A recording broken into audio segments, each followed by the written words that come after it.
Good day po mga bayang karerista. February 21, 2026, Saturday at Metro Turf Club, start time at 3 p.m.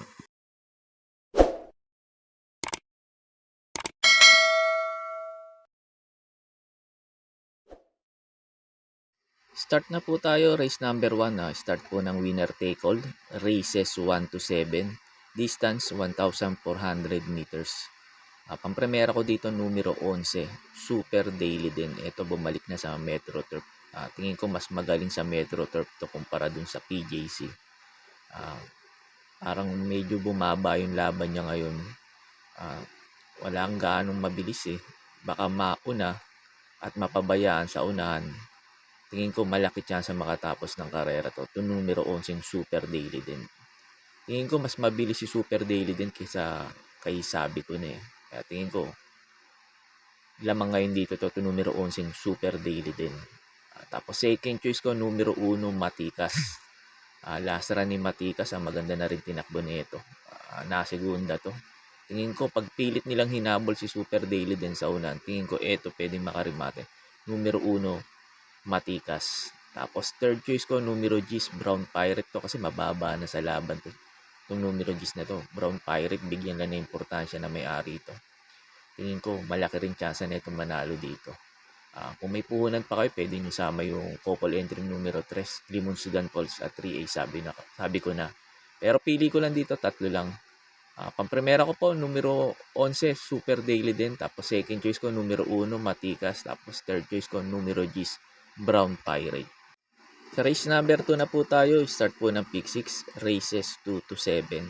Distance 1,400 meters. Pampremera ko dito yung numero 3, Stand in Faith. Ito bumaba na talaga sa laban itong numero 3 na to. Stand in Faith. Kaya tingin ko lamang po ngayon dito to numero 3, Stand in Faith. Tapos pang protection ko numero 9, Srinagar.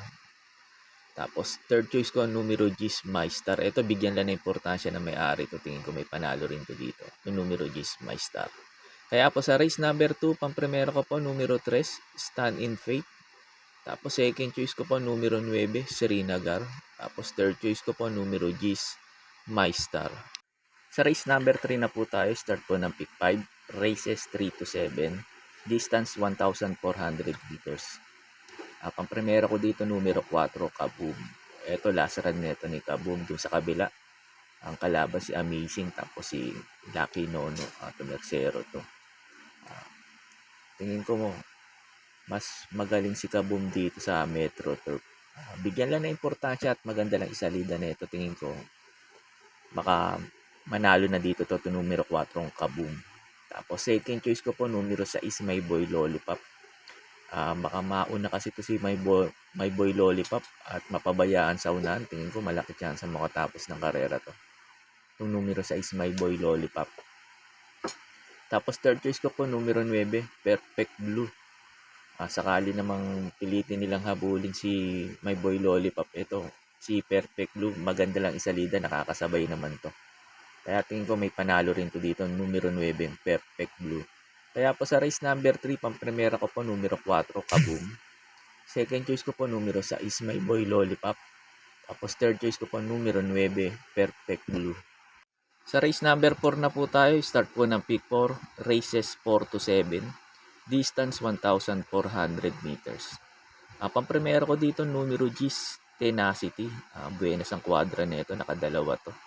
Si Basket Top Gold tsaka si Maiden. Buenas din yung hinete, J.A. Guse. Kaya tingin ko baka magtuloy-tuloy to. At tingin ko rin dito sa race na to, walang ganong mabilis. Baka mauna to si Tenacity at mapabayaan sa unahan. Tingin ko malaki chance makatapos ng karera to. Ito numero G's, Tenacity. Second choice ko po numero 8, Escondido. Ito dirimating kabayo to. Pag pilit nilang hinabol si Tenacity sa unahan at hindi mauna si Tenacity, tingin ko ito pwedeng makarimate numero 8, Escondido. Tapos third choice ko po numero 9, King of Sipokot. Ito di pandihado ko po to. Numero 9, King of Sipokot. James Torque na sakay. Tingin ko baka maganda itakbo nito ngayon. Kaya po sa race number 4, pampremera ko po numero 10, Tenacity. Second choice ko po numero 8, Escondido. Tapos pandihado ko po numero 9, King of Sipokot. Sa race number 5 na po tayo sa last DD plus 1. Distance 1,400 meters. Pampremero ko dito yung couple entry numero 1, runaway 10 saka 1-8 precise move. Runaway 10, ganda ng position niya, nasa numero 1. Baka wala nang paunahin to. Pag ito nauna at napabayaan sa una, tingin ko malaki chance makatapos ng karera to. Itong numero 1, runaway 10. Tapos second choice ko na rin yung numero 6, couple entry Saratoga Chrome at 6A Just Attached Team Venus na quadra. Tingin ko ito pwedeng umupset kay runaway 10 tong couple entry na to. Saratoga Chrome saka 6A Just Attached. Tapos pandihado ko po numero 8, Harana. Ito si Harana, malakas lang nakalaban nito last run. Sumigunda to kaya tingin ko may chamba dito to numero 8 na to, Harana. Kaya po sa race number 5, pampremera ko po couple entry numero 1, runaway 10, 1A precise move. Second choice ko po yung couple entry numero 6, Saratoga Chrome, 6A Just Attached. Tapos pandihado ko numero 8, Harana. Sa race number 6 na po tayo sa last double, distance 1,400 meters. Numero 6, extraordinary. Ito para po sa akin. Susuloyin ko na po dito itong numero 6 na to, extraordinary. Pero pag may mga kursunada po kayo dito, dagdag nyo na lang po.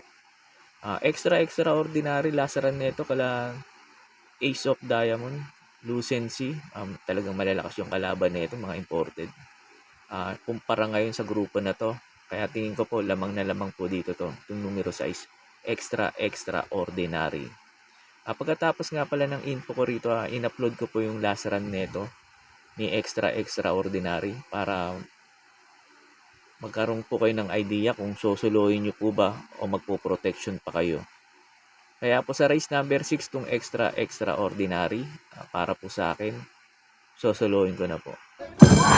Off and running. Caught it okay, Lucency. Coming out very quickly was Ace of Diamonds. Birchton away well in the centre, and cutting across the back of them is Romantic Story to find the rail as they run down the straight the first time. It is Ace of Diamonds pretty keen up front, taken on by Lucency. 3 deep the outside, hole in 1. So they're going to run this at pretty slick time as they run by the judge the first time. Ace of Diamonds, Lucency the centre, hole in 1, 3 deep the outside. They're about 5 in advance, Birchton, and then came Romantic Story, followed then by, back behind them was the Toppy Street Swag, and forward of them was Romantic Story, Perfect Delight as they run into the back. Now Ace of Diamonds takes up the running and he singles out a length in advance, Lucency, about 4 back, hole in 1, and then came Birchton sneaking a little bit closer. There's a big spread on the field. There must be 10 or 15 lengths back then to Romantic Story, who heads the rest, and then came Perfect Delight. Extraordinary is back at the tail of the field with Street Swag. Have a look at the spread on the field here, 25 lengths top to bottom as they run towards that top turn. Ace of Diamonds travelling keenly in front, a length in advance. Birchton getting closer on the inside. Then came Lucency, who is under a little bit of pressure at the moment. Hole in 1 came next, 7 or 8 back then to Romantic Story. Street Swag is starting to make some ground. Perfect Delight looks like he's given up the ghost at this early stage, and extraordinary must be 35 lengths off them as they run to the corner. Ace of Diamonds about to be rounded up by Birchton. Lucency, the favourite, struggling back in third spot as they run to the 250. Ace of Diamonds still kicking. Birchton is trying to get on terms with him. Nothing running on from the back at the moment. Ace of Diamonds in front from Birchton. Ace of Diamonds at the 150. Birchton coming back for another crack at him. Ace of Diamonds, Birchton inch by inch bridging the gap. The winning post is coming. Ace of Diamonds has beaten Birchton. Street Swag has come from another planet to run third. Then came Romantic Story. Lucency weakened away badly. Extraordinary, hole in 1 was one of the last to pull up, and perfect. Sa last race na po tayo, sa race number 7. Bago nga pala ako magbigay ng info ko dito sa last race, makikiusap po ulit po sana ako sa inyo na sana po mag-subscribe po kayo sa YouTube channel ko at pakitap na rin po yung notification bell para updated kayo tuwing mag-upload ako ng mga infos at videos ko po dito. Arnel Racing Tips, maraming salamat po. Sa last race na po tayo, sa race number 7 sa Las Porcas po. Distance 1,400 meters. Pampremera ko dito, numero 7, Bohemian. Ito talaga mababa na talaga sa laban to, numero 7, Bohemian. Saka dito magaling to sa Metro Turf, itong numero 7, Bohemian. Maganda lang isalida nito at mailabas ka agad ni Patty Dilema, tingin ko. Malaki na chance manalo ulit na dito to, numero 7, Bohemian. Tapos second choice ko po, numero 1, King Hans. Wala kasi ako nakikita mabilis eh. Baka mapabayaan sa unahan to si King Hans, tapos ang ganda pa ng position, nasa numero 1. Tingin ko malaki chance makatapos ng karera to. Numero 1, King Hans. Tapos tercero ko po, numero 10, Isla Puting Bato. Maganda lang din ni salida at bigyan ng importansya ng may-ari at makasabay at mailabas kaagad sa labas. Tingin ko may panalo rin to dito, numero 10, Isla Puting Bato. Kaya po sa last race, pampremera ko po, numero 7, Bohemian.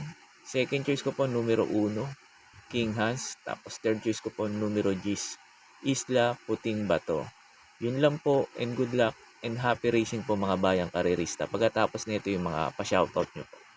Shoutout po sa inyo, Madam Angeline Raso. Madam Angeline Raso, shoutout po sa iyo at maraming salamat po. May pa-shoutout po si Sir Antonio Carlos. Pinapa-shoutout niya ng happy birthday yung kumpare niyang si Nelson at Allen. Happy birthday po Sir Nelson at Allen. At sa din Sir Antonio Carlos, shoutout po sa iyo at maraming salamat po. Shoutout po sa inyo Sir Ramon Carpio. Sir Ramon Carpio, shoutout po sa iyo at maraming salamat po. May pa-shoutout po si Sir Manuel Tandes. Pinapa-shoutout niya lagi yung pinsan niyang si Boyet Flores at ang kumpare niyang si Robbie Santos ng Galas QC. Shoutout po sa inyo Sir Boyet Flores, Sir Robbie Santos, Sir Manuel Tandes. Shoutout po sa inyong tatlo at maraming salamat po. May pa-shoutout po si Sir Alfredo Rodrigo. Pinapa-shoutout niya yung mga batang San Nicolas ng Pasig. Shoutout po sa inyo yan, mga batang San Nicolas Pasig. At Sir Alfredo Rodrigo, maraming salamat po sa hindi nyo pag-skip ng mga ads ko. At talagang malaking tulong po sa akin yun. At shoutout po sa iyo, Sir Alfredo Rodrigo, at maraming salamat po. Shoutout po sa inyo, Sir Del Monte Javier ng Caloocan de Paro. Shoutout po sa inyo at maraming salamat po.